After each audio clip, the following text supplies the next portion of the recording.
que eu me atentei, tá? Então, pronto, valendo.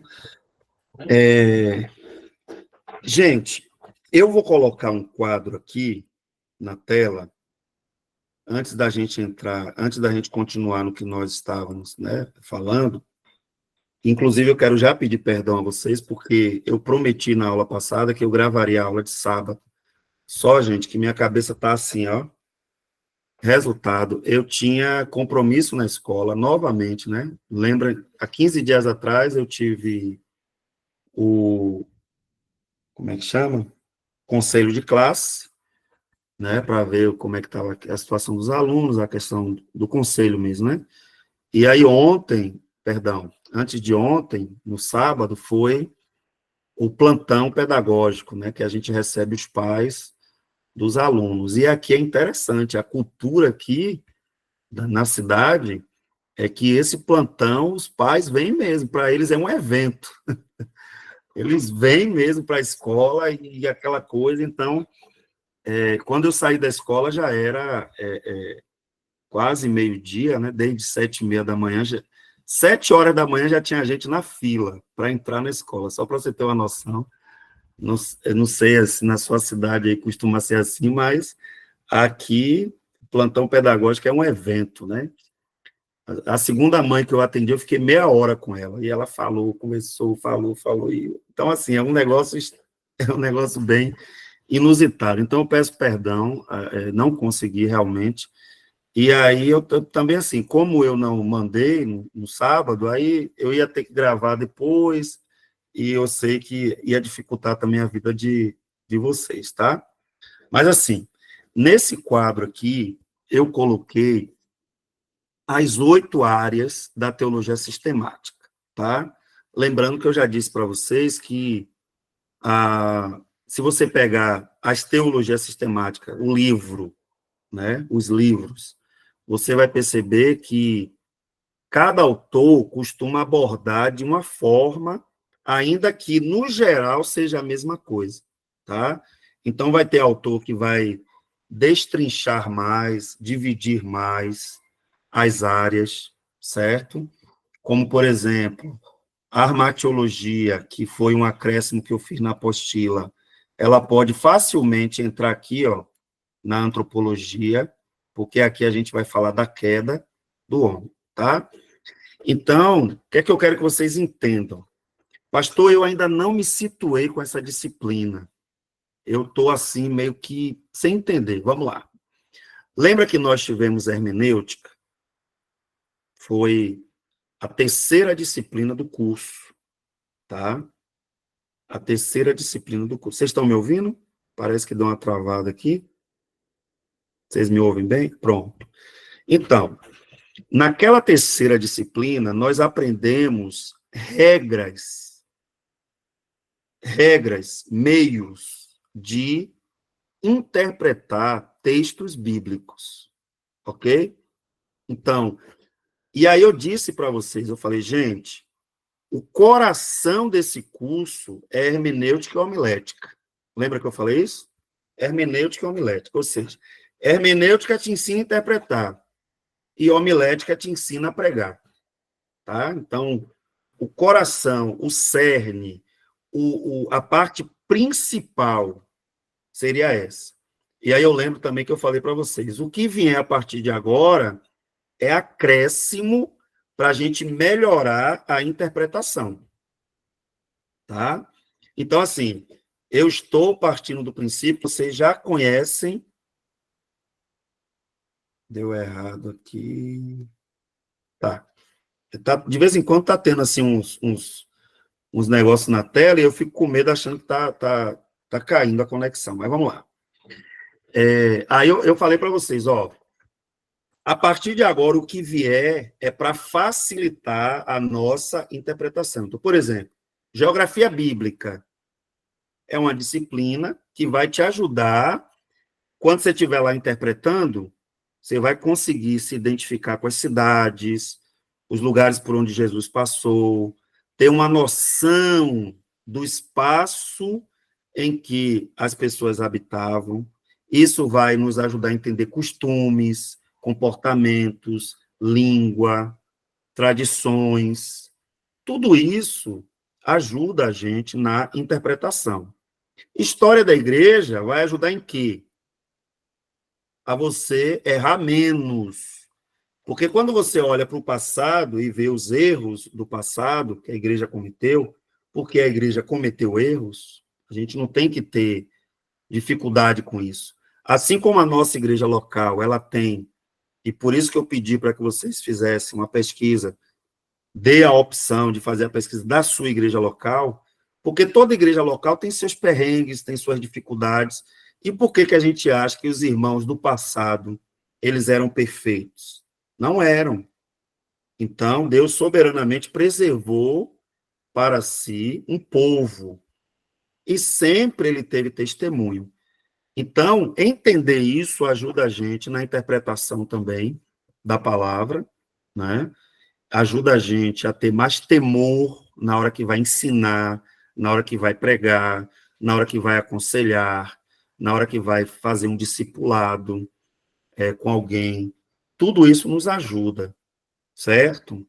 E a teologia sistemática? Seria o quê, pastor? Porque eu ainda estou assim meio perdido, tá? O que seria a teologia sistemática? A teologia sistemática é uma forma de entender que as doutrinas não estão soltas. Elas fazem parte de um conjunto de ensinamentos, certo? Então, por exemplo, quando eu digo aqui, ó, teontologia, o que é que eu estou aqui me referindo, né? Teontologia. É uma área, é um conjunto de doutrinas, tá? Aí, por exemplo, quais são as doutrinas que estão dentro da teontologia? Por exemplo, a existência de Deus, os atributos de Deus, a Trindade, os nomes que a Bíblia fala de Deus. A Bíblia usa várias expressões, vários nomes para se referir a Deus. E nunca no sentido de nome pessoal, tá? Nunca nesse sentido de nome pessoal. O que é que eu quero dizer com isso? Porque se é um nome pessoal, Deus só teria um. Então, os nomes que os profetas, os escritores bíblicos atribuem a Deus, não são nomes pessoais, particulares. São nomes que tratam de quem Deus é, dos atributos dele. Por exemplo, quando um autor bíblico chama Deus de El Shaddai, ele está querendo enfatizar um aspecto de quem Deus é. Então, El Shaddai é Deus Todo-Poderoso. Então, é um aspecto, tá? Mas aí, quando um autor fala assim, Deus é minha bandeira, então, é o Samá, se eu não me engano, né? É o Samá. Aparece lá no hebraico. É o Samá. Deus é a minha bandeira. O que é que ele quer dizer com isso? O que é que acontecia quando um povo se sobressaía sobre outro numa guerra? Você fincava a bandeira, e a bandeira ali era o símbolo da sua vitória. Então, os nomes de Deus estão dentro de um conjunto maior de doutrinas. Ficou mais claro, gente? Então, eu tenho o guarda-chuva maior, que é a teontologia, e eu tenho tudo aquilo que está debaixo desse guarda-chuva. Ok? Sim, pastor, mas isso serve para quê? Serve para, na hora que você estiver pregando, você não misturar as coisas. Se você está falando sobre pecado, você tem que ter a noção do todo. O que é que a Bíblia toda fala sobre esse assunto? Ó, a matiologia. Eu prefiro, só um minutinho, gente. Eu prefiro quando fica, quando apaga, né? Eu acho que eu mexi em alguma coisa aqui. O Meet, ele fez uma atualização e eu não acostumei ainda com algumas coisas aqui, tá? Por exemplo, esse negócio aqui não ficava desse jeito, mas tudo bem. Vamos seguir aqui. Então, assim, se eu estou pregando sobre amatiologia, eita, se eu estou pregando sobre amatiologia, eu tenho que ter a noção do todo, tá? Ah, pastor, mas é difícil, hein? Calma, é difícil. Mas com o tempo, você vai se familiarizando a ponto até de ouvir alguém e você saber, tá? Você está vendo um pastor pregando, aí ele começa, irmãos, porque hoje eu quero falar um pouco sobre os dons espirituais, a importância dos dons espirituais para a vida da igreja, e eu quero que você preste atenção, abre sua Bíblia, você já conectou, opa, dons espirituais está onde isso? Qual é a área da Bíblia? Qual é a doutrina principal? Ó, pneumatologia. Isso é importante para quem ouve, isso é importante para quem fala, porque você aí organiza o pensamento, tá? E não mistura tantas doutrinas que são de áreas diferentes, você não mistura tantas doutrinas na mesma fala, tá? Então, assim, eu não sei quem aqui já teve essa sensação de ouvir uma pregação e dizer, meu Deus, ele falou sobre o que mesmo? Porque falou de tanta coisa que no final eu fiquei perdido, tá? Ele falou de muita coisa ao mesmo tempo e eu não consegui acompanhar o raciocínio.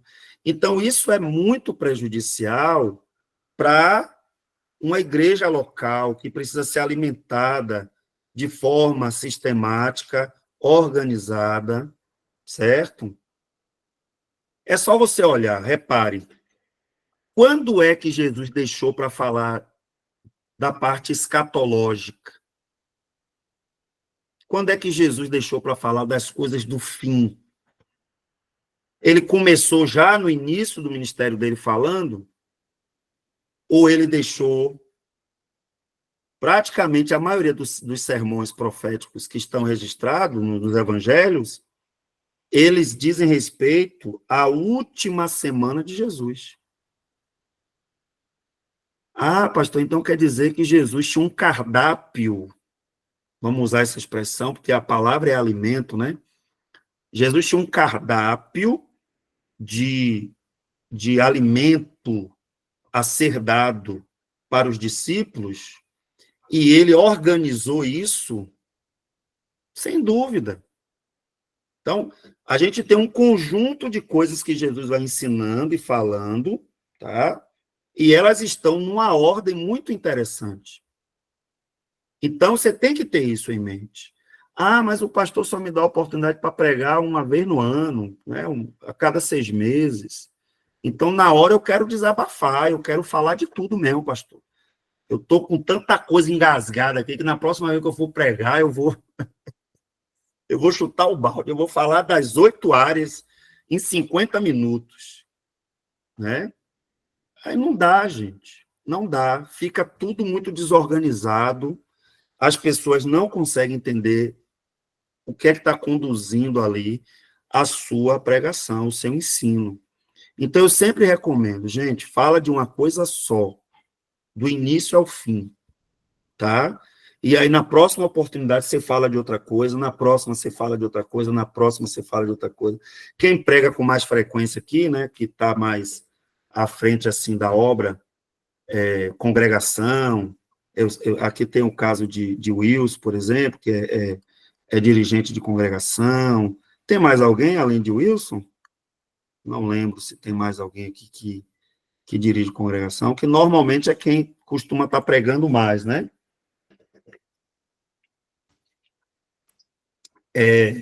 Então, aí a gente sempre pensa, né? Meu Deus, eu vou pregar o quê? O que que eu vou pregar? Porque eu vou pregar Esse mês eu vou pregar 3 domingos. Eu não sei como é que o Wilson costuma fazer a escala lá do Feira 10, mas todo mundo que dirige um povo, que conduz um rebanho, se preocupa com isso. E aí você vai pensar assim, ó, eu vou trabalhar com exposições, então esses próximos 2 meses eu vou expor Filipenses, pronto.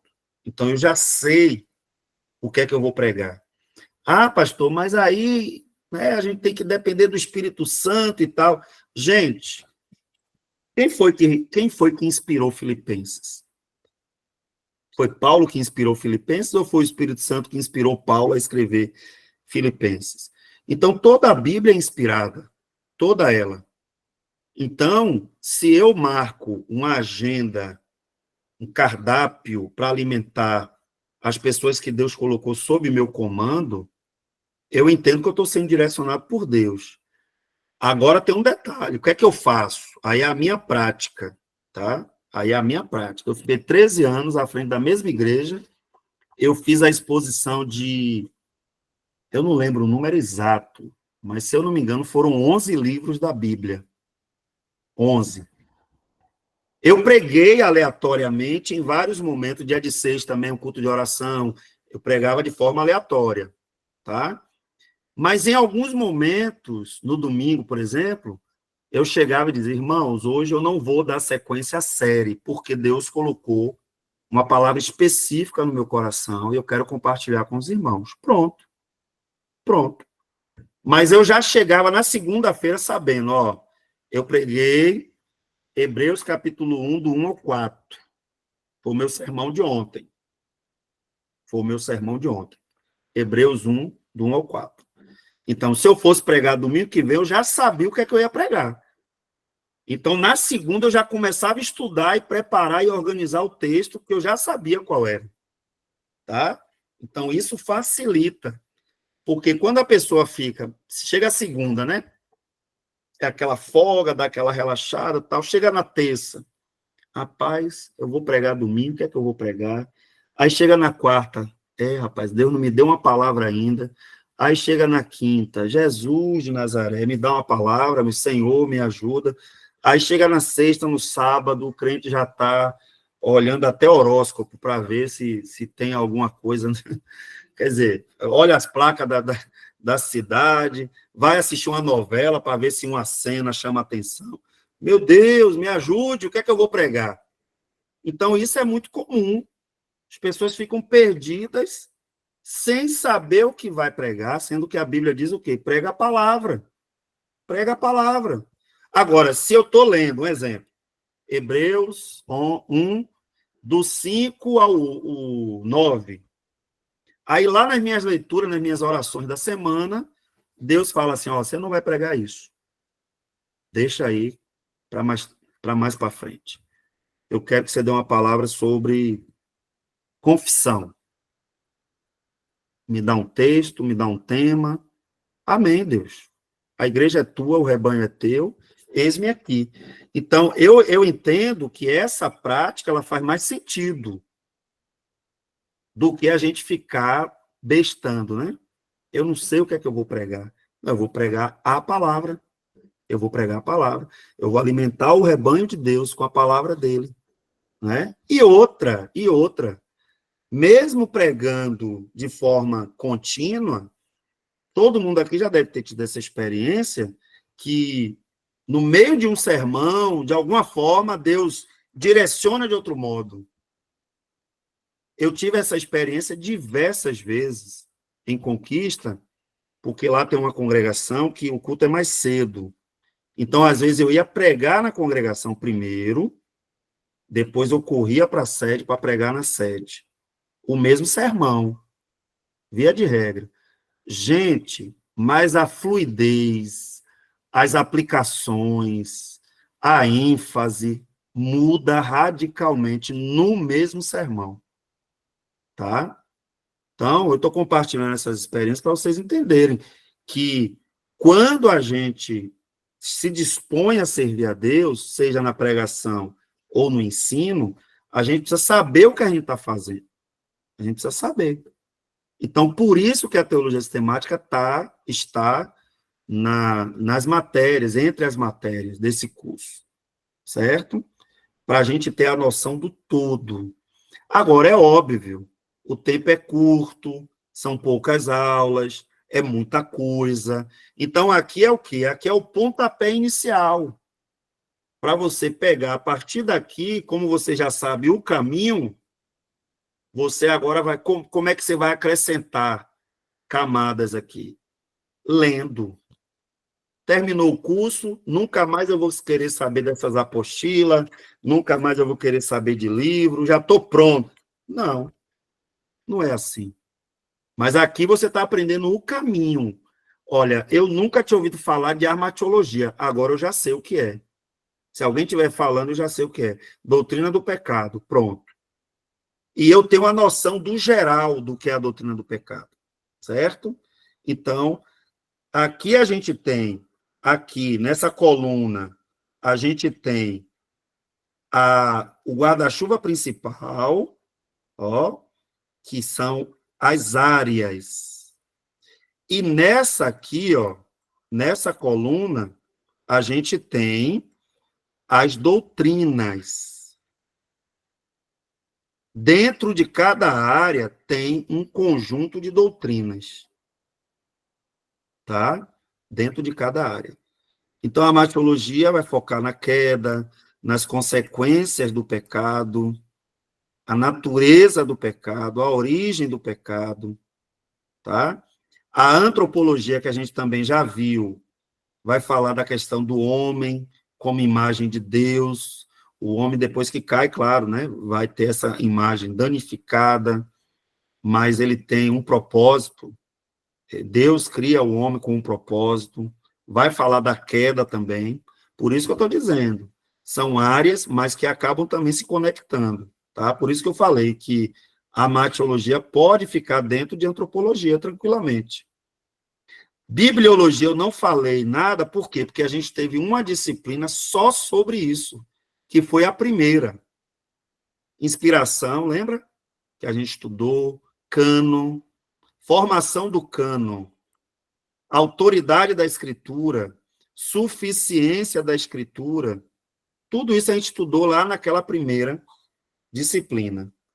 Aí a gente parou aqui, né, em cristologia, e tem um monte de coisa ainda para falar, tá? Um monte de coisa. A gente vai dar conta de falar tudo? Não. Mas vocês já sabem o caminho.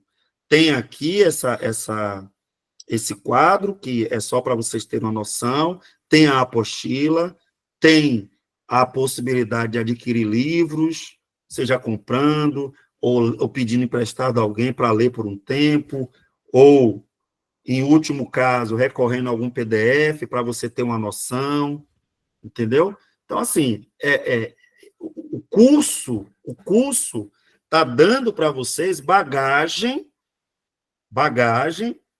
para o começo das conversas. É por isso que é um curso básico, tá? É por isso que é um curso básico, não é um seminário, né, de 4 anos, no meu caso, eu fiz 5 anos, não é um curso de bacharelado em teologia, tá? E quem sabe, alguns aqui vão até dizer, opa, eu gostei tanto desse negócio que eu quero mais. Quem sabe, né? E aí tem as possibilidades, né? Quem é da congregacional aqui tem o curso da denominação, que é ligado ao MEC também, né? Porque foi feita uma parceria do Centro Universitário do Maciço do Baturité. Agora não é mais faculdade, né? Eles atingiram agora o penúltimo estágio para se tornar universidade. Então, eles agora são centro universitário. E a denominação tem uma parceria com essa instituição, e aí todo mundo estuda, e quando vai emitir o diploma sai reconhecido pelo MEC. É um curso de 4 anos, é um curso puxado, né, muito puxado, mas tem turmas de terça a sexta, tem turmas de sexta a sábado, né, sexta-noite e sábado o dia todo, então tem tem as possibilidades, né? É puxado, cansativo, é online, do jeito que está aqui, né? É pela mesma plataforma. Então, assim, é o que eu estou dizendo. A gente está num curso que está dando uma bagagem, um conhecimento, para a gente poder servir melhor a igreja, né? Como?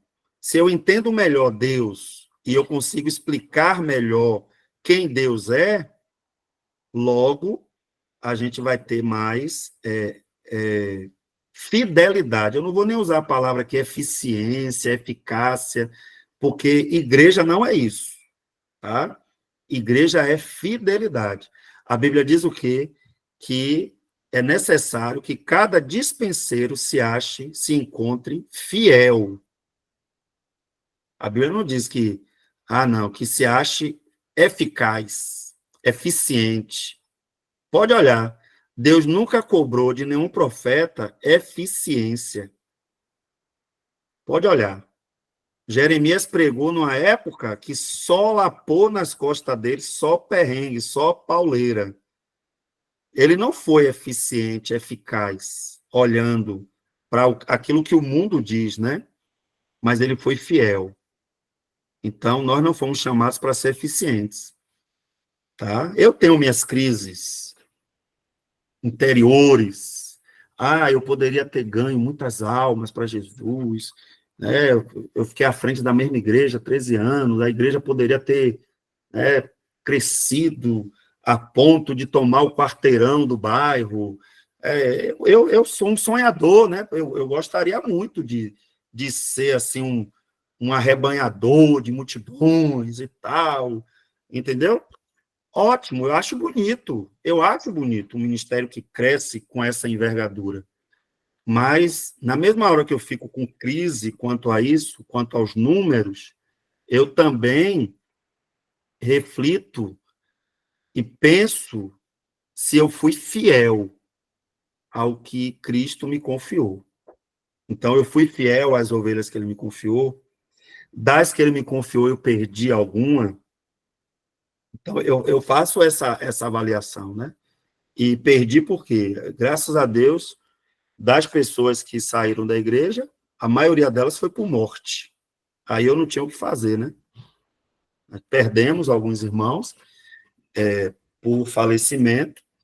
Graças a Deus, biologicamente, a igreja explodiu, né? Que o povo para gostar de fazer neném.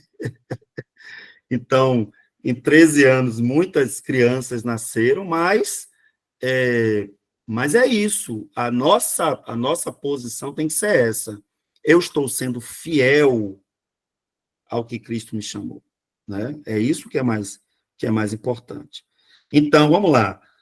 Essas áreas aqui a gente já viu, tá? Aí a gente tem aqui cristologia, que a gente está terminando, daqui a pouquinho eu vou entrar de novo aqui.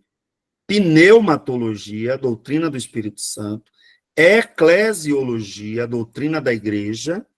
E escatologia, doutrina das últimas coisas, tá? E aí dentro, deixa eu apagar aqui, porque está cheio de coisinha aqui, né? Dentro de cada área, a gente vai ter as doutrinas aqui, como eu já falei. Então, pneumatologia, entender que o Espírito Santo é uma pessoa. O que é que a Bíblia toda fala sobre isso? Então, isso é teologia sistemática. Pastor, não entendi ainda, pastor, o que é teologia sistemática? É você estudar tudo o que a Bíblia diz sobre um tema. Tudo.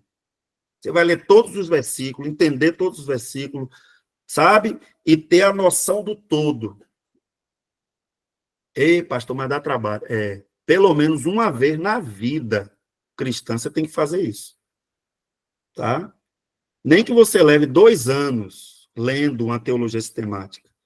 Mas aí você vai olhando, observando, lendo, entendendo cada contexto, cada texto, e ali você vai organizando o seu pensamento. Isso ajuda na hora de pregar? Demais. Demais. Isso ajuda na hora de ensinar na escola dominical? Demais. Muito. Ajuda muito. Tá? Ajuda. Eu estou aqui, eu estou dando aula para vocês. O que eu estou falando aqui é resultado de anos Experiência, leitura, reflexão, organizar as ideias, montar um quadro como esse para ter a noção do geral. É assim que funciona, tá? É desse jeito. Eclesiologia, entender a natureza da igreja, entender as formas de governo, entender as ordenanças, quais são as ordenanças da igreja, entender qual é a missão da igreja, escatologia, a volta de Cristo, ressurreição, o que é a ressurreição do corpo. A gente não vai conseguir ver, gente, aqui detalhadamente cada doutrina dessa. Mas você tem que saber que elas estão dentro de um conjunto sistemática, né? É por isso que chama sistemática. Então, tem um conjunto de doutrinas que envolve a volta de Cristo, tá? Então, juízo, céu, inferno, é isso que vai te dar bagagem para ensinar. Sim, pastor, eu não tenho essa bagagem toda ainda. E aí, eu não ensino, eu não prego? Calma, calma, porque Jesus, ele mandou os discípulos irem em um tempo que eles ainda não estavam totalmente prontos. Então, a gente tem que usar as armas que já temos. Porém, a gente não pode se contentar com as armas que já temos. Se eu posso adquirir mais entendimento, mais revelação, revelação no sentido da palavra, né? Mais compreensão, se eu posso, que eu faça, né? Que eu não deixe para depois. Tá bom, queridos?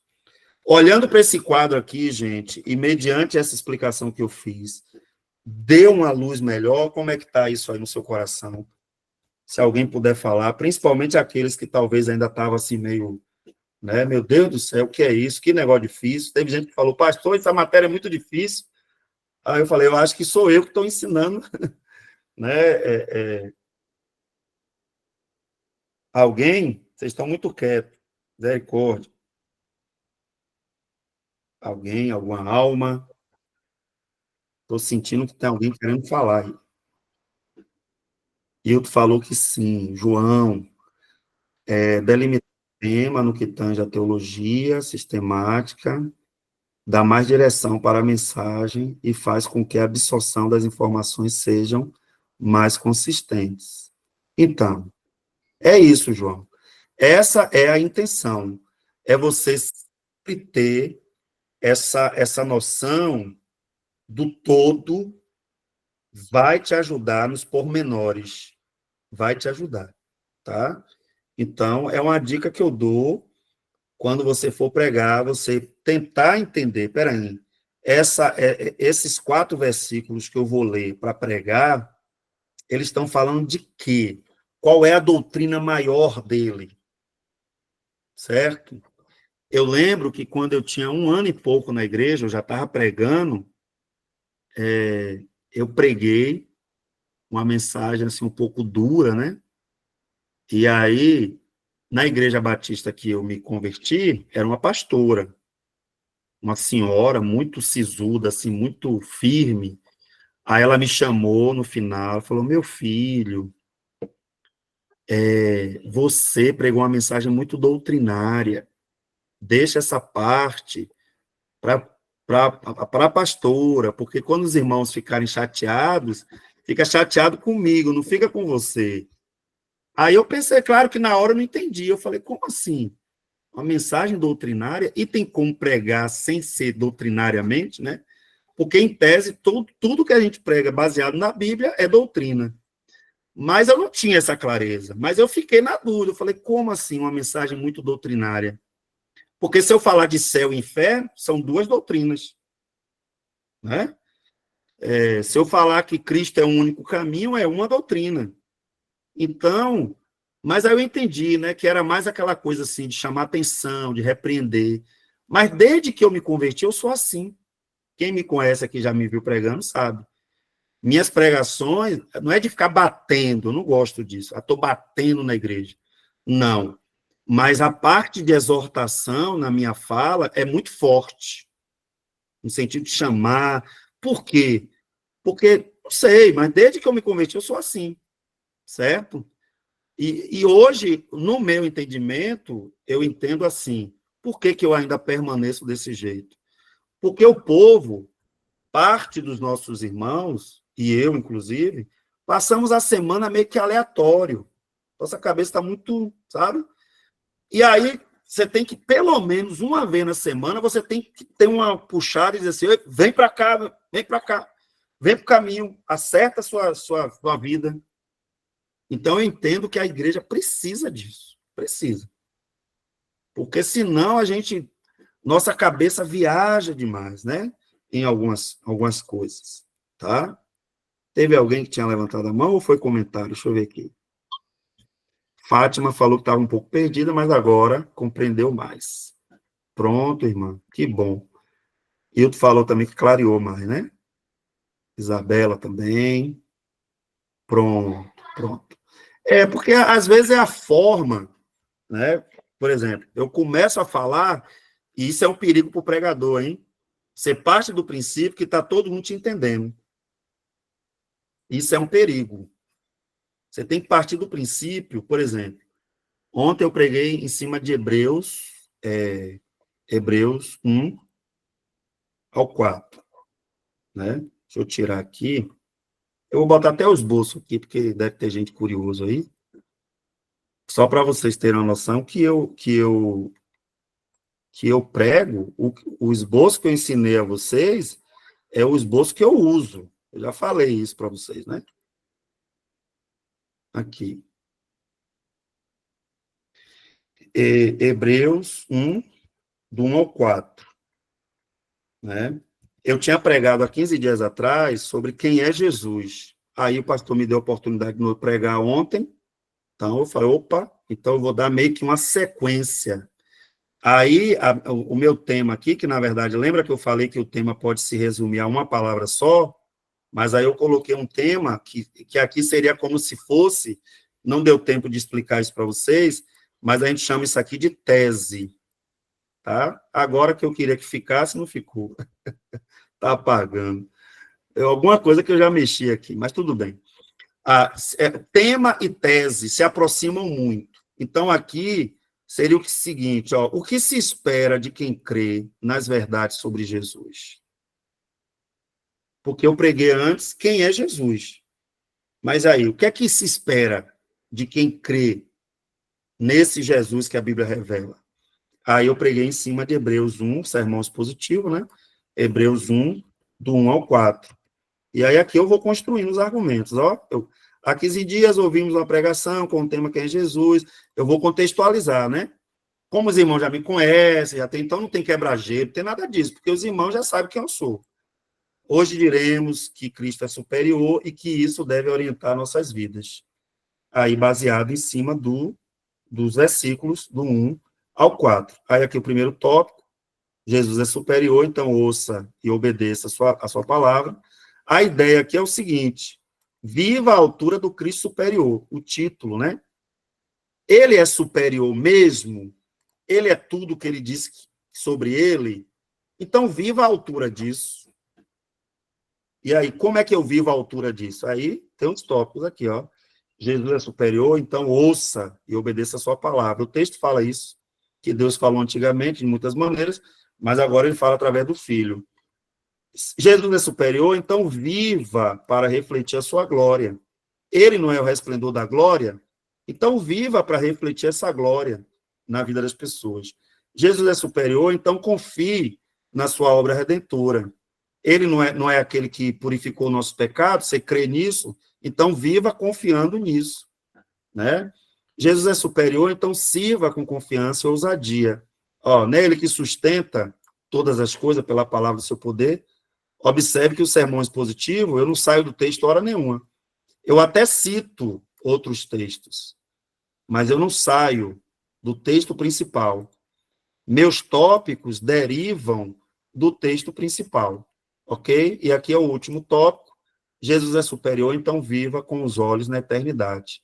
O texto diz que ele se assentou à destra da majestade. Aí eu tenho que explicar isso, tá, gente? Aqui eu não estou explicando porque para economizar o tempo. Então, viva à altura da majestade dele, ele está assentado na majestade, tá? Aí aqui vem a conclusão, aplicação e apelo. Eu estou fazendo isso só para vocês entenderem que o que eu ensino para vocês aqui é o que eu procuro viver, tá? O sermão lá, o esboço, vocês conseguiram ver cada parte do esboço ensinado, né? Então, é exatamente isso, tá? Que a gente vai colocando em prática. Beleza? Pronto. Dúvidas até aqui não.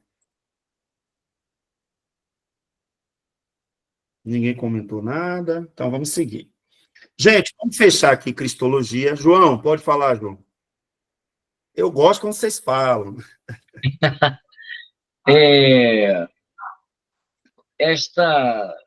A ideia da teologia sistemática, como eu havia falado, mandado ali no texto, ela delimita os assuntos, e é como se fosse um livro, e cada livro, numa estante, a gente puxa a escatologia, e dentro daquele livro tem tudo aquilo sobre escatologia. Coloco o livro na estante novamente, eu puxo a antropologia, e ali vem tudo antropologia, e dessa forma a gente consegue se organizar, porque durante a pregação a gente quer falar muita coisa, mas se a gente delimita o tema, a gente consegue delimitar o assunto dentro da teologia sistemática, a gente não se perde, porque eu já vi muitos pregadores perderem o rumo completamente do que ele está falando. Ele vai lá e começa falando é,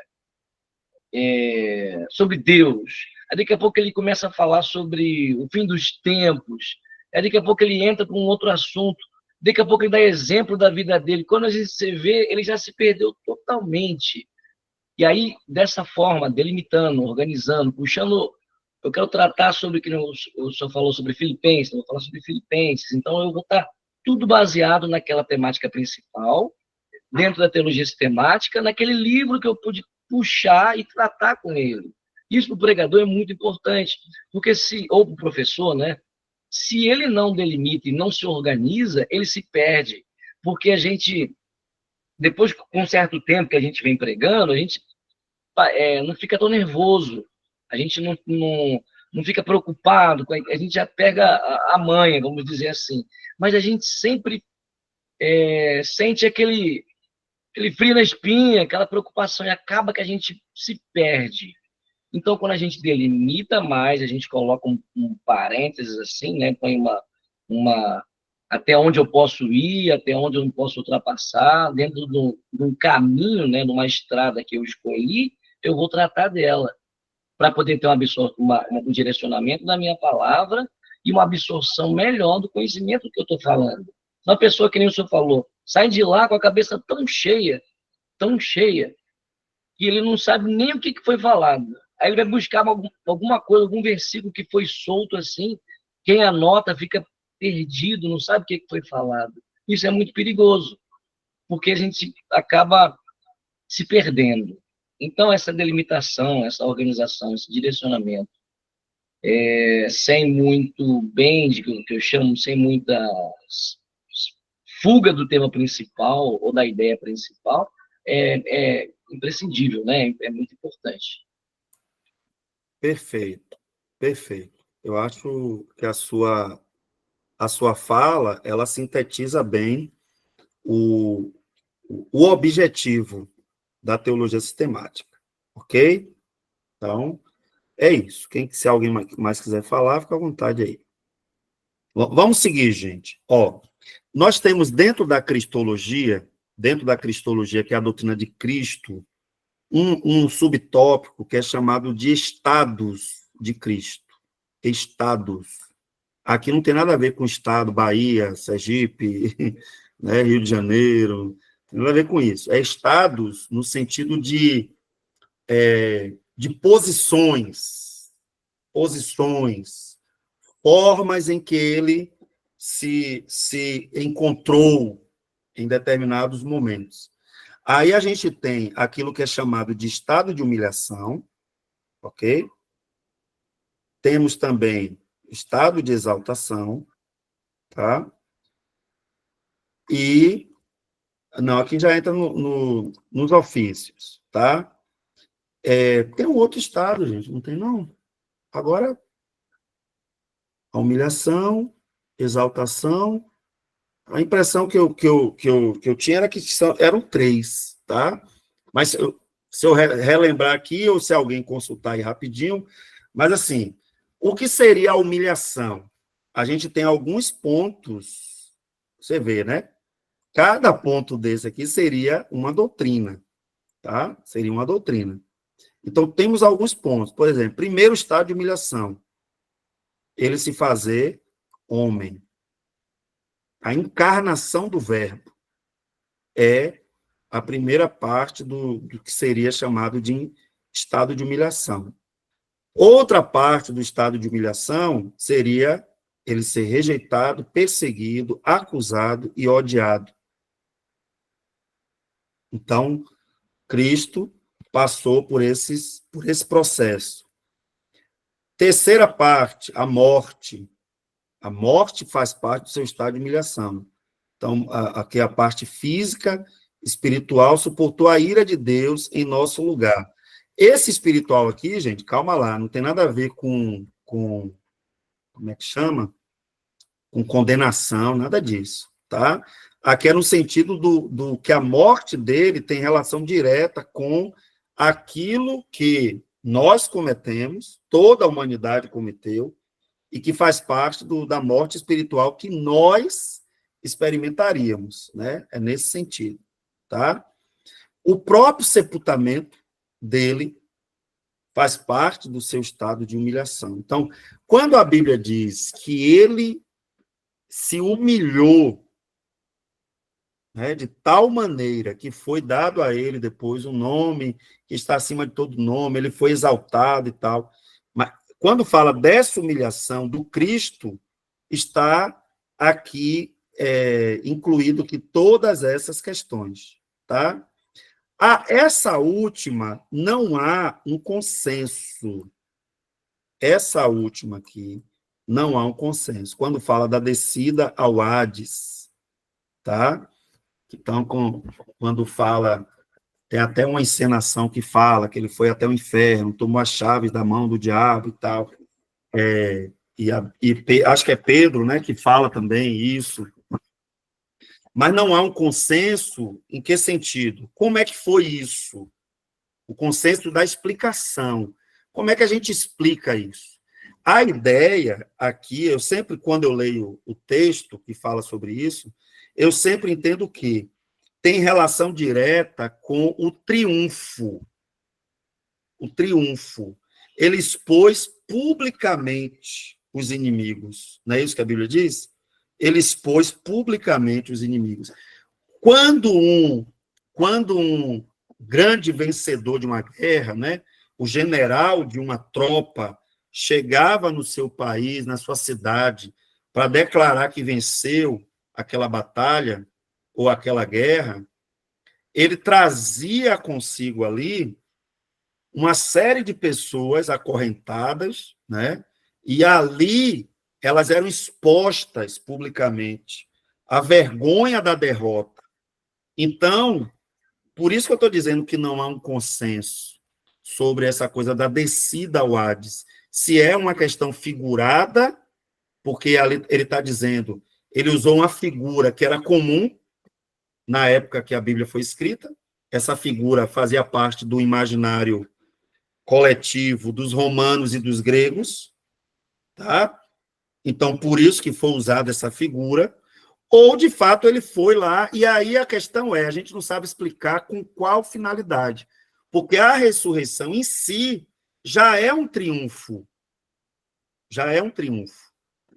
sobre os demônios, sobre o diabo, sobre o domínio da carne. A ressurreição de Jesus já é um triunfo em si, certo? Então, nesse sentido, a gente não tem uma explicação 100% clara e plausível. Mas o que é que a gente precisa entender aqui? Que Cristo, para ser exaltado, ele precisou, né, se humilhar plenamente, completamente, tá? Beleza. Aí, além da humilhação, óbvio, eu já antecipei aqui, nós temos o estado de exaltação.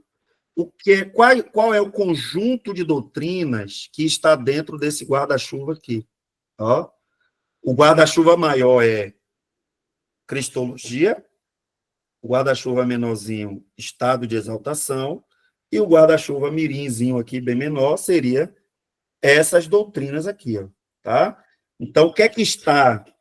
Quais são as doutrinas bíblicas que estão incluídas no estado de exaltação? A ressurreição, ele venceu a morte, ele é primícias dos que ressuscitarão, ele foi o primeiro de todos aqueles que serão ressuscitados, assim como Cristo. A garantia da nossa ressurreição do corpo é a ressurreição de Cristo, né? Do nosso Salvador. A ascensão, que é a subida, né, aos céus, então faz parte do seu estado de exaltação. O próprio Salmo 24, por exemplo, há quem diga que é um vislumbre que o salmista tem desse momento, que o Rei da Glória retorna, né, com a conquista do povo. Ele comprou para si um povo. Então, quando ele ressuscita e retorna na ascensão, ele retorna aos céus, quando fala aqui, né, sessão à destra, né? Então, ele reina com autoridade sobre os céus e terra. Então, quando ele retorna, o Salmo 24 seria, né? Quem é esse, o Rei da Glória? Lembra que todos estão separados da glória, mas ele vem para adquirir novamente o direito. Então, os anjos ficam em polvorosa, né? Quem é o Rei da Glória? Quem é aquele que conquistou a coroa de glória e que dá direito agora aos homens terem a condição de retornar para a glória de Deus? Nós estávamos separados, mas Cristo conquistou isso na cruz. O direito de retorno para a glória, o direito de retornar para a glória. Então, quem é esse Rei da Glória? Aí é o Senhor dos Exércitos, Senhor forte e poderoso na guerra, ele é o Rei da Glória. Então, há quem diga isso, né? Alguns intérpretes colocam o Salmo 24 como esse momento do triunfo, da ascensão e do retorno, né? Para a glória eterna. E também a doutrina da segunda vinda, tá? Que já é escatologia aqui, certo? Então, retornará com glória para julgar e consumar a salvação. Gente, nós não vamos ter condição de explicar, esmiuçar isso aqui, assim como escatologia. Mas o que eu quero dizer para vocês é que o cristianismo, ao longo dos séculos, criou interpretações a respeito das últimas coisas. Mas eu já vou dizendo aqui para vocês que a gente tem que tranquilizar a nossa mente. Por quê? Porque todas essas teorias são tentativas de explicar algo que não aconteceu ainda. Tá? É basicamente o que os fariseus da época de Jesus tentaram fazer ao explicar como seria o Messias. Os fariseus achavam que o Messias seria como? Um grande conquistador que ia entrar em Jerusalém e que ia tomar os poderes dos romanos ou de qualquer outro que tivesse ali, ia destronar o César e agora ia reinar, o seu reino seria pleno e completo e tal. Aí vem Jesus entrando em Jerusalém montado em um jumentinho. A ironia, né? A ironia. Porque Jesus quebra totalmente esse estereótipo, né, que foi criado na cabeça dos crentes da antiga aliança. Então, por isso que eu sempre digo, gente, escatologia não é para você ficar brincando com as palavras e nem brigando com as pessoas. Escatologia é para ser lido com temor. Então, eu sempre digo, ó, se você crê que Jesus vai voltar, meu irmão, sua escatologia é perfeita. Você não precisa nem de mais coisa, não. Ah, mas vai ter milênio, não vai ter milênio. Meu irmão, não quero nem saber, eu estou preparado para tudo. Se for ter um milênio, eu estou preparado. Ah, mas vai ter um Armagedon, vai ter uma guerra, que não sei o quê, eu estou preparado. Se não tiver, eu estou na glória, mas se tiver, eu estou dentro. Então, assim, eu não fico, sabe, gente? Escatologia, para mim, não é coisa para ficar debatendo, discutindo, enchendo a cabeça de coisa. Não. Você tem que crer no que a Bíblia diz que vai acontecer. Tá? A Bíblia diz o quê? Que ele vai voltar, que ele vai reinar para sempre, que nós estaremos para sempre com ele. Pronto. Então você tem que crer nessas coisas. Agora, os pormenores de uma coisa que ainda não aconteceu, não vale a pena, né? A gente ficar se degladiando na internet para dizer quem é que tem a teologia, a escatologia mais fofa, né? Mais bonitinha. Tá, João? Você falou de um terceiro estado, ele seria o estado da pré-existência? A pré-existência não seria um estado em si, né? Mas tem a ver com aquilo que nós já estudamos lá na teontologia, certo? E tem a ver também com tem a ver também com Cristo também, né? Porque ele é pré-existente também, tá? Mas eu me comprometo com vocês, eu acho que foi impressão minha também, tá, gente? Porque, por exemplo, os ofícios são 3, né? Então, pode ser que eu tenha me confundido aí nesse meio tempo aí, ok? Aí a outra área da cristologia é sobre os ofícios de Cristo, tá? Ele como profeta, sacerdote e rei. Ofícios é o quê? É aquilo que a pessoa exerce. É um ofício. Você tem um ofício. Ah, eu sou professor, eu tenho um ofício docente. Então, quais são os 3 ofícios de Cristo? E aí, lembra lá de hermenêutica, que a gente falou de maneira bem rápida sobre tipologia, os tipos de Cristo no Antigo Testamento? A gente tem que ter cuidado, porque normalmente tem gente que atribui tipo de Cristo a esses 3 ofícios. Por exemplo, Samuel. Samuel, de certa forma, ele foi profeta. Samuel também foi sacerdote. E, de certa forma, ele também foi rei. Por quê? Porque ele era juiz. E qual era o papel dos juízes? Era governar o povo. É basicamente o mesmo papel do rei. Aí a gente tem que ter cuidado com essas coisas, para não dizer assim, Samuel é um tipo de Cristo no Antigo Testamento. Ele pode até ser, mas não só por isso. Tem outros elementos. Mas a gente não tem como voltar nisso, mas, se eu não me engano, está na apostila de hermenêutica, né? Mas nos slides eu tenho certeza que eu coloquei essa questão dos tipos, tá bom? Lembrando a vocês que eu me comprometi e eu vou cumprir minha palavra, né? Eu vou deixar um drive todo organizadinho, com todas as apostilas, os slides das aulas, alguma coisa assim que tiver de vídeo, qualquer coisa que eu tiver a mais, eu vou colocar, e aí vocês, depois que terminarem o curso, né, vão estar tendo acesso a esse link, assim, para a vida toda, né? Até Jesus voltar, ou então não existir mais Google Drive, vocês terão aí acesso. Então, Cristo exerce o ofício de profeta, né? Ele fala ao povo em nome de Deus, sacerdote, ele oferece sacrifício, e ele é o próprio sacrifício, tá? Ele governa sobre o povo com justiça e autoridade, tá bom? Ok. Aí aqui vai falar da expiação, ó, várias formas. Isso aqui, gente, a gente vai falar em heresiologia. A gente vai falar um pouco sobre isso aqui, tá? Teorias que foram inventadas, criadas, né, para querer explicar a questão da expiação. E a gente tem que ter cuidado, porque essas teorias estão muito próximas da gente, tá?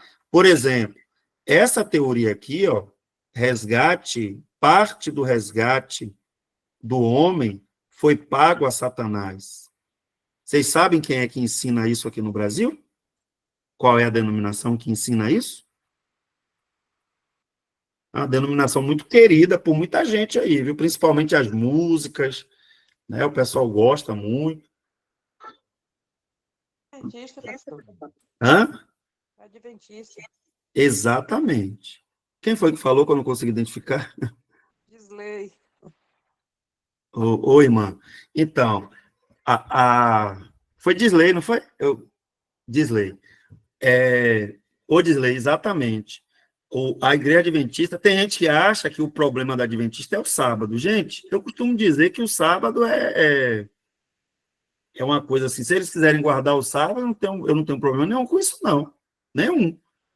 Eu só acho errado é quando a pessoa diz que se não guardar o sábado, vai para o inferno. Aí é outra história. Agora, se você quiser guardar o sábado, domingo, a segunda, a terça, quiser guardar a semana toda, amém. Mas o grande problema, uma das doutrinas mais perturbadas que os adventistas crê, é que parte da expiação foi paga a Satanás. Tá? Lembra do bode expiatório? Né? Então, você tinha um cordeiro que era imolado e sacrificado, o sacerdote colocava a mão na cabeça do bode e soltava o bode fora do arraial. Né? Então, esse bode emissário era um simbolismo, aquilo ali. Tá? Aí vem o adventista e fala, não, ali era um símbolo, porque parte do pecado era expiado por aquilo ali. Então, Satanás participou da expiação. Olha que loucura. Não sei onde é que esse pessoal tirou isso, entendeu?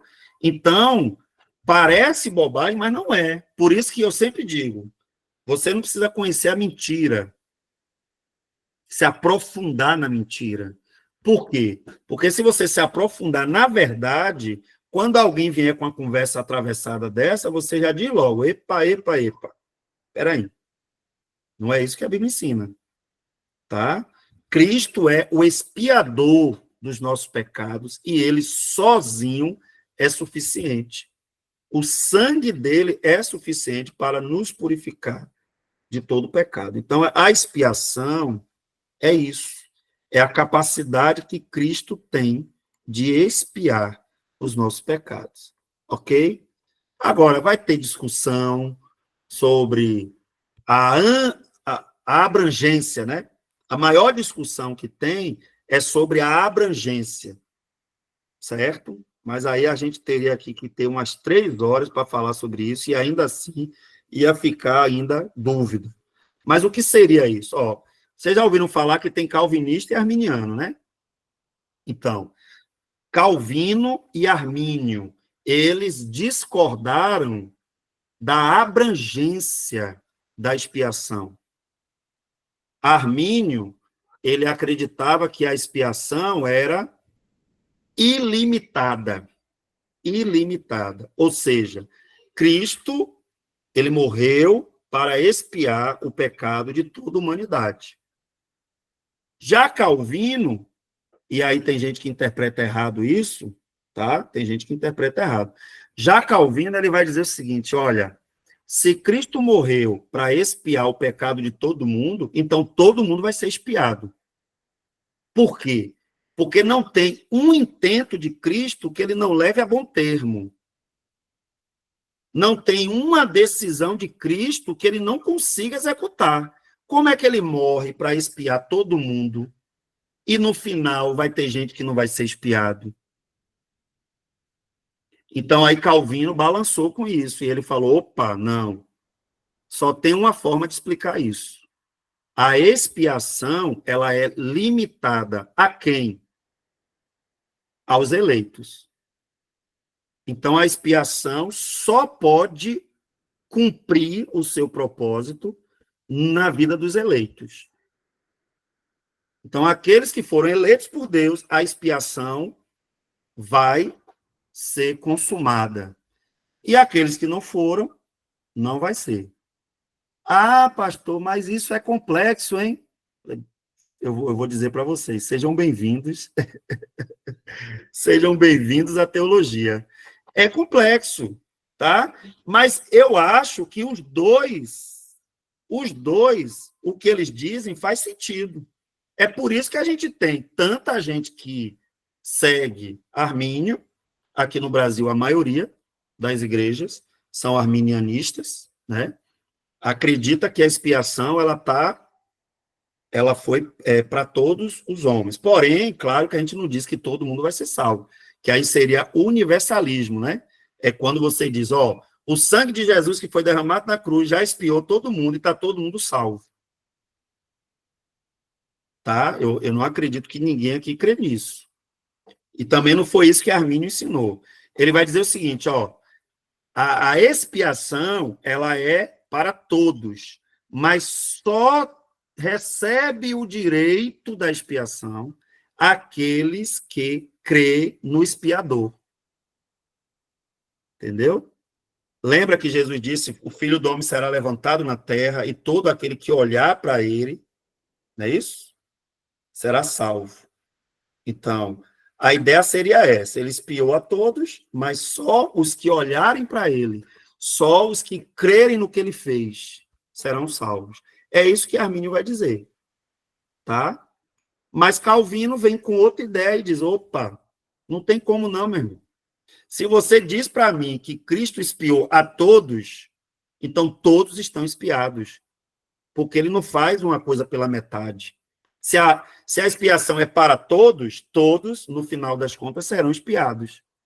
E aí cai na ideia do universalismo, que no final todo mundo vai ser salvo. Só que a Bíblia não ensina isso. Se no final todo mundo vai ser salvo, gente, era só Jesus ter morrido, quando ele ressuscitou, para que ele ia mandar a gente, todo mundo pregar o evangelho? Não faz sentido. Não faz sentido. Então, é por isso que eu estou dizendo, os dois têm argumentos bons. Tem argumentos bons. E aí, pastor, e eu faço o quê? Você não faz nada por enquanto. Você vai para a Bíblia, vai ler, vai estudar, vai meditar, entendeu? E aí, quando você tiver conhecimento suficiente sobre a postura dos dois, não sai por aí dizendo, eu sou calvinista, eu sou arminiano. Não, meu irmão. Não entra nessa, não, porque isso aí isso aí vai bagunçar sua cabeça, tá? Então, vai estudar, vai estudar. Eu lembro que eu terminei o seminário em 2006, fiquei estudando 2006, 2007 todo, 2008 todo. Quando foi em maio de 2009, eu fui ordenado pastor. Eu fiquei quase 2 anos e meio estudando essas coisas que tinha fio solto na minha cabeça, né? Para quê? Para que eu pudesse ter uma noção mais clara das coisas, tá? Agora, sinceramente, a única coisa que não pode dizer é, peraí, não, independente do que você crê, mas não tem só um caminho para a salvação. Quando alguém chega e diz assim, na conversa, né? Ó, além de Cristo, tem outro meio de salvação. Aí você pode bater o carimbo da heresia. Entendeu? Agora, tanto Armínio quanto Calvino vão dizer, não, quem salva é Cristo. E a salvação vem pelo arrependimento. Os dois falam a mesma coisa. Vem pelo arrependimento. A fé vem pelo ouvir a palavra de Deus. Tem que ouvir a palavra de Deus e se arrepender. Ok. Onde é que eles discordam? É que se a expiação alcançou a todos, ou se a expiação só alcança os eleitos. Tá? É nisso que eles discordam. E eles têm direito de discordar, e aí não é... E, pastor, e por que não é heresia nesse caso? Já antecipando a heresiologia, que a gente vai começar. E por que não é heresia num caso desse? Porque é uma temática tão complexa que aí entra naquela área da escatologia também, que é assim, que é a liberdade de tentar explicar. Entendeu? Porque é uma coisa complexa, gente. Para eu saber exatamente isso, eu teria que entrar na mente de Deus. Eu consigo? Não. Então, por isso que não é heresia. O que é heresia é quando o ensino é claro nas escrituras e alguém ensina de forma errada. O ensino está claro. Só Cristo é o expiador dos nossos pecados. Aí vem Ellen White, que é uma das fundadoras da Adventismo, e vem dizer que não é só Cristo, não. Tem que ter um bodinho também, né? Botar a mão na cabeça do bode. Ah, mas esse bode é Satanás. Ele representa Satanás. Aí ela inventa um negócio desse que não está na Bíblia. Tá? Aí, nesse caso, é heresia. O sábado é a mesma coisa. Gente, eu conheço um monte de gente que guarda sábado. Mas guarda porque quer. Guarda porque entende que é bom para o corpo, que é bom para... Entendeu? Agora, quando a pessoa chega e diz, não, meu irmão, se você não guarda o sábado, você vai queimar no mármore do inferno. Quando a pessoa diz isso, aí é heresia. Por quê? Porque ela está dizendo que o sábado é corredentor. Ou seja, você só vai ser redimido se Cristo for o Senhor da sua vida e se você guardar o sábado. Você precisa de duas coisas. E a Bíblia não diz isso. Tá? Isso, Edmundo, né? Tem que estar unido, exatamente. Tem que ter o mesmo objetivo. Mas a gente sabe que não é tão simples, né? A gente tenta. A gente tenta. Muito bem. Aí aqui tem um quadro resumo e, pum, entramos ainda na penúltima área, pneumatologia, ainda tem escatologia, e eu não sei o que é que eu faço com 10 minutos. Com 10 minutos de aula, mas tudo que eu falei até aqui, eu entendo que é porque era necessário ter essa clareza lá daquele quadro que eu mostrei, porque eu estava percebendo, alguns de vocês mandam mensagem no privado, e eu estava percebendo, assim, essa dificuldade, né? E eu tinha que fazer esse paralelo, tá? Gente, na pneumatologia, nós vamos estudar o quê? A doutrina do Espírito Santo, tá? E aí, é interessante, porque quem resgata essa doutrina, por incrível que pareça, né, é Calvino. Inclusive, ele é chamado na Reforma de teólogo do Espírito Santo. Por quê? Porque o problema central na Idade Média, está vendo a importância de entender a história da igreja? O problema central na Idade Média, ele era muito mais eclesiológico. Era um problema com a igreja, a postura da igreja, a maneira da igreja agir na sociedade, tá? Era um problema cristológico também, porque a igreja começou a misturar um monte de mediador, começou a colocar um monte de intercessor, mediador no meio da conversa. Mas o Espírito Santo se falava pouquíssimo. Se falava pouquíssimo. Então ficou uma teologia apagada, ficou uma doutrina esquecida. E aí Calvino vem e escreve um dos seus livros, que é explicando a importância e o papel do Espírito Santo na continuidade da missão da igreja. Tá? Não é que ele inventou a doutrina, mas ele resgata essa doutrina que é bíblica. Então, o Espírito Santo, ele convence, revela, regenera, habita, ensina, conforta, guia. E aí, uma das coisas principais, gente, é sobre a questão da personalidade. Negar que o Espírito Santo é uma pessoa é uma heresia absurda, tá? Aí eu estou falando muito de heresia hoje, porque a gente vai já começar, já estou antecipando algumas coisas aqui. Ó, quem é que ensina aqui no Brasil que o Espírito Santo não é uma pessoa? Eu acho que vocês sabem. Eu acho que vocês sabem. Qual é o grupo religioso que ensina isso? TJ, Testemunho de Jeová, né? Eles ensinam que o Espírito Santo não é uma pessoa, é uma força ativa. É como se fosse um elemento que está à disposição de Jeová. Tá? É um elemento, não é uma pessoa. Por quê? Porque como eles negam qualquer possibilidade de trindade, Então, eles têm que esvaziar a pessoa do Espírito Santo. Tem que tirar isso, certo?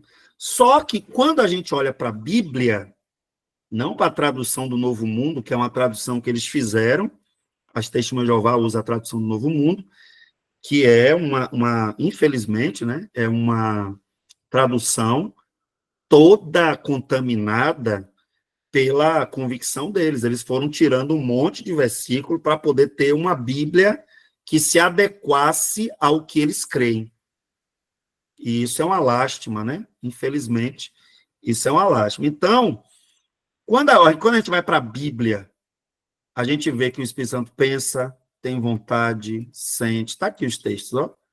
Fala, age, intercede, revela, concede dons, tá? Então, todas essas características que a Bíblia diz que o Espírito Santo tem, todas elas são características de pessoa.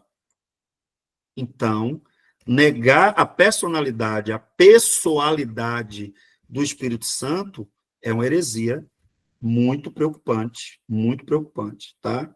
Porque ela interfere, inclusive, no papel do Espírito Santo, que é convencer.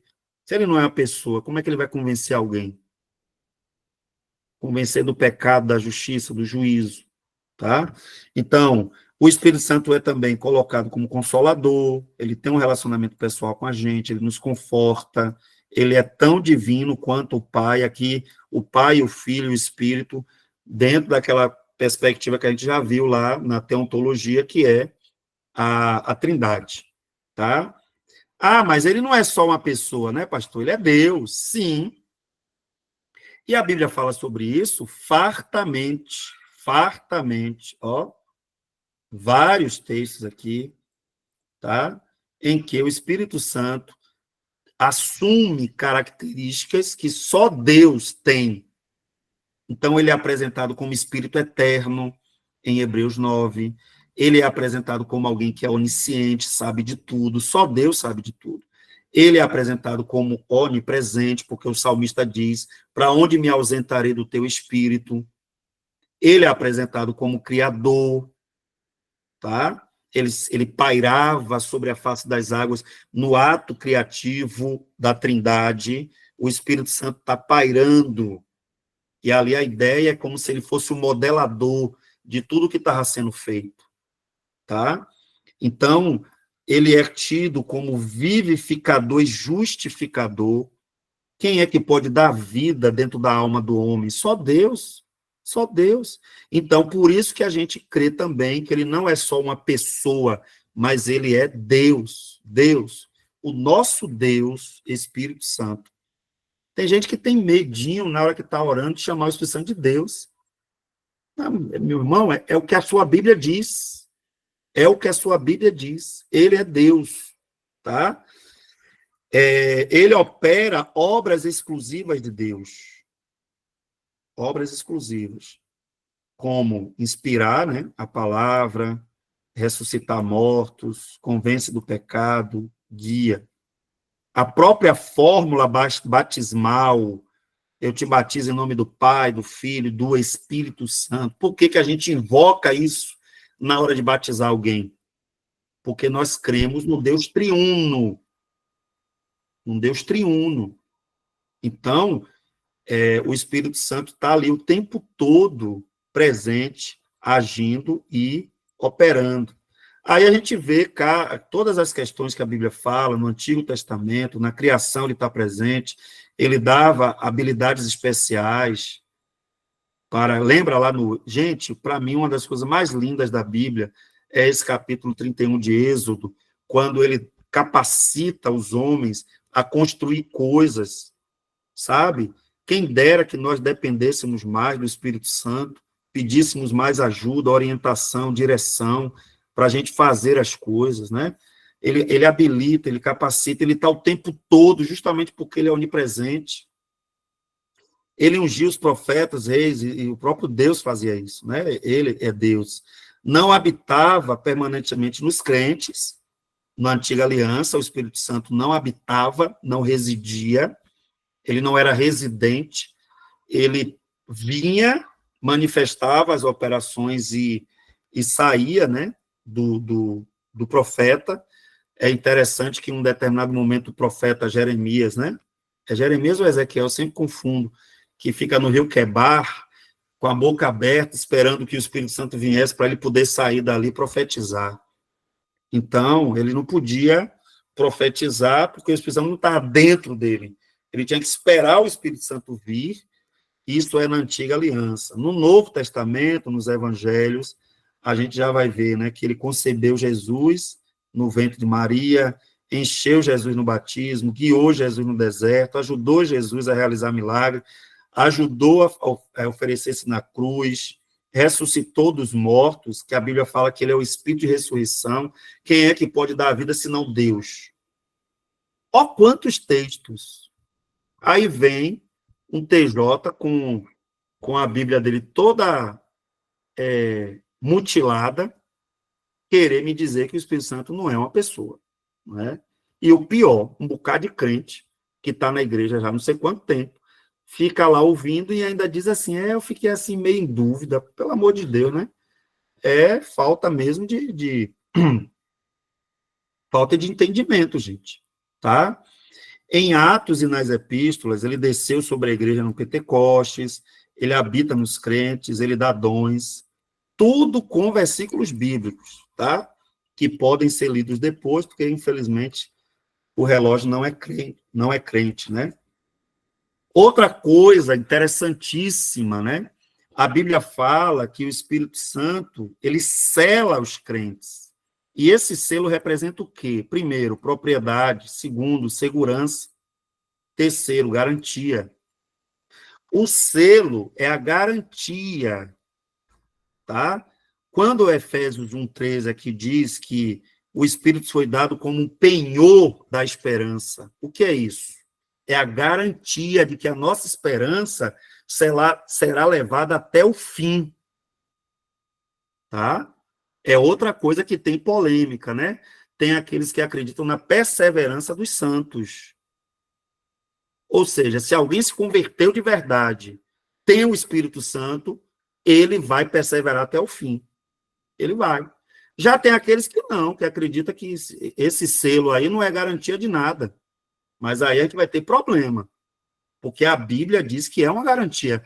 Quando ele diz é o penhor da esperança, quando é que você recupera um penhor? Você penhora lá a sua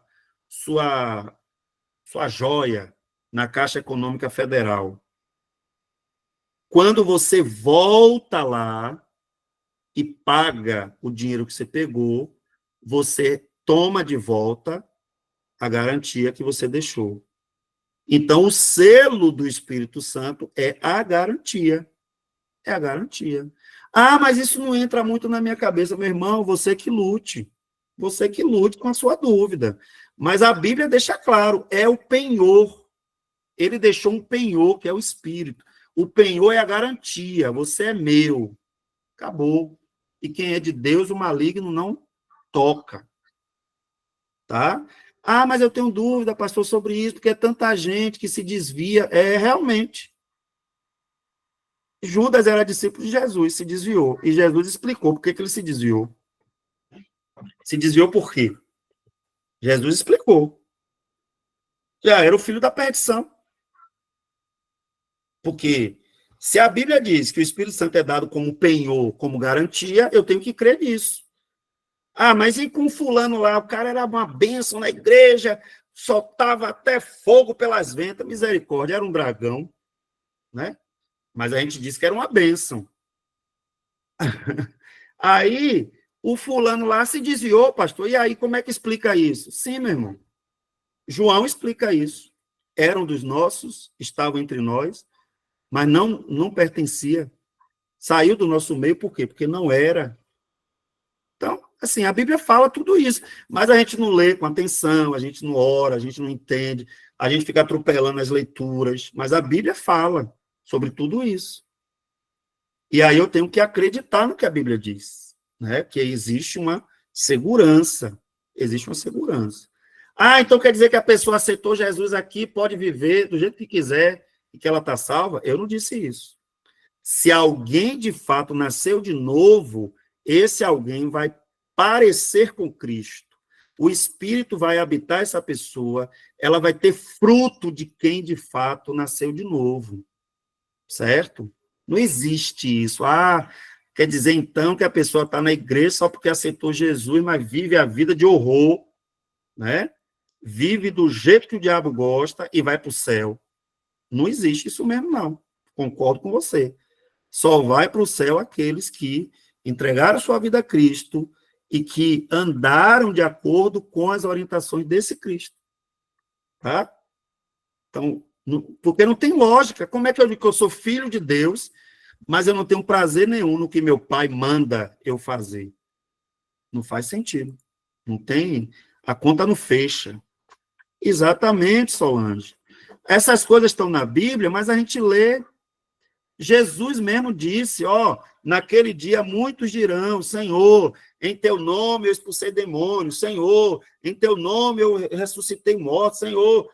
E aí ele vai dizer assim, apartai-vos de mim, malditos, porque eu nunca vos conheci. Jesus diz isso. A gente é que fica criando história. Mas Jesus deixa claro, naquele dia vai ter gente que diz que fez um monte de coisa. E ele vai dizer assim, eu nunca conheci vocês. O que é que eu nunca conheci?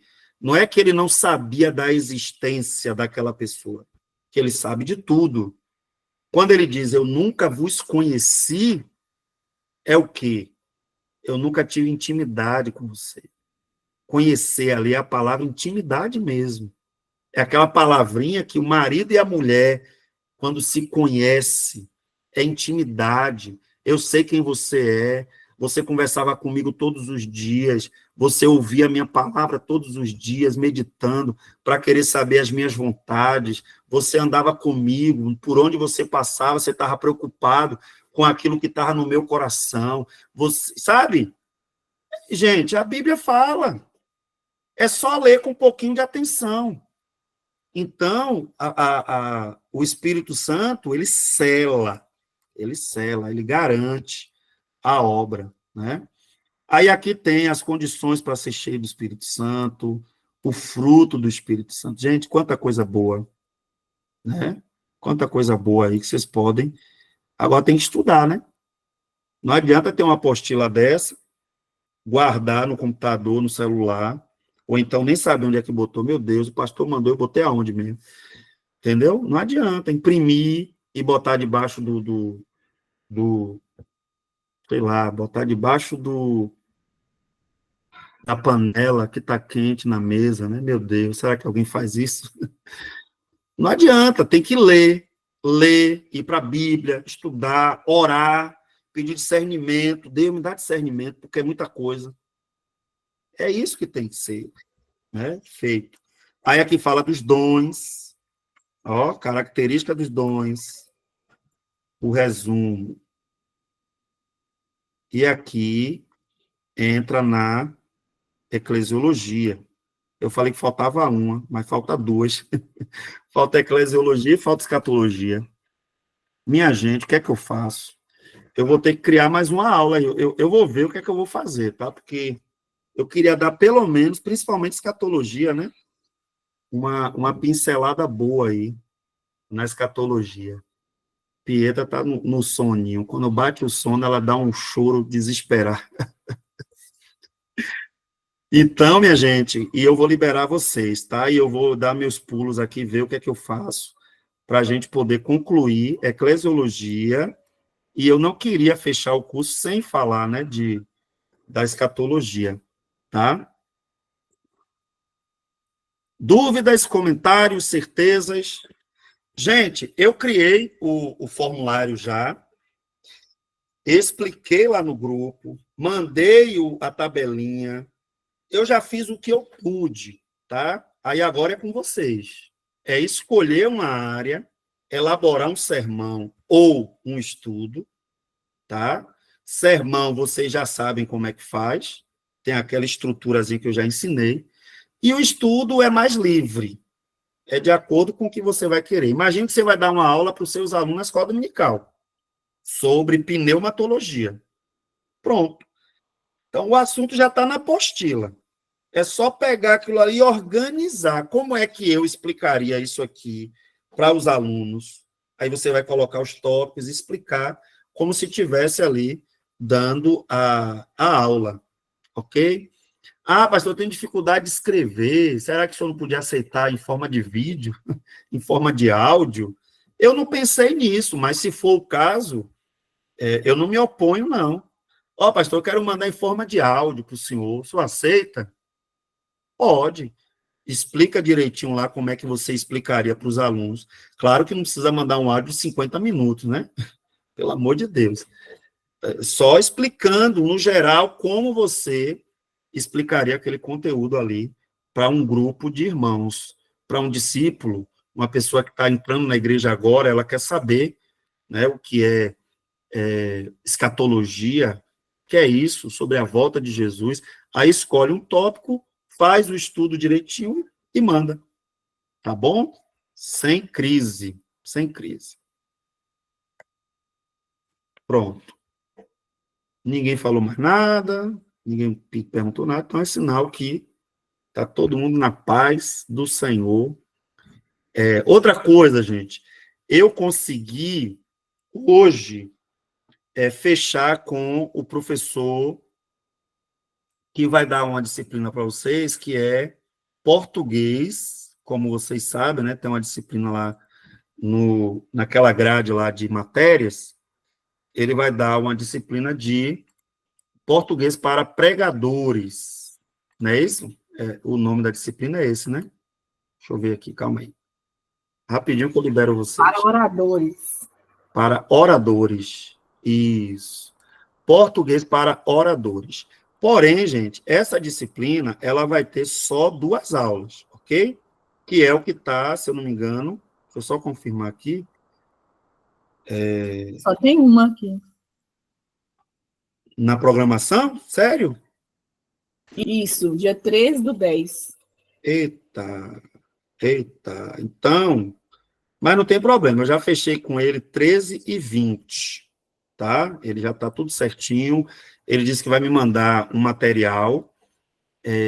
Eu não sei se o pessoal aí que é de Goiânia, Goiás, aí o pessoal que se conhece o pastor Albert, né? Que já foi pastor aí na Brasília e agora está no Espírito Santo, né? Soteco, na igreja, acho que é um bairro, se eu não me engano, chamado Soteco, e ele é professor de língua portuguesa há muitos anos, tem curso na área, né? Assim, ele dá curso de língua portuguesa para vestibular, para Enem, uma pessoa muito preparada, porém, ele vai focar em algumas dicas para que você possa usar bem a linguagem na hora da pregação, na hora que estiver ali ministrando, ok? Vamos orar? Não havendo perguntas. Wilson, ora aí encerrando, Wilson, por favor. Para ficar de olho na gente.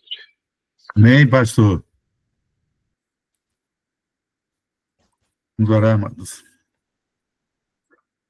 Senhor, nós rendemos graças ao teu santo nome, a nossa gratidão, Senhor, pelo teu amor para conosco e por a cada dia, Senhor, nos trazer a capacidade de poder entender, aprender de ti e crescer para a honra e glória do teu nome, Senhor.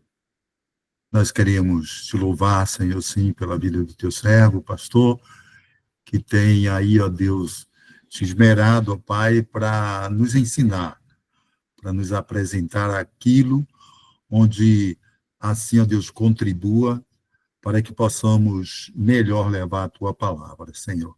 Continua abençoando, abençoa cada um dos teus filhos presentes, ó Deus, e que tem também se colocado à disposição para aprender, para estudar e para fazer melhor a tua obra, Pai. Nos abençoa, traz a direção do teu Espírito sobre as nossas vidas, ó Pai.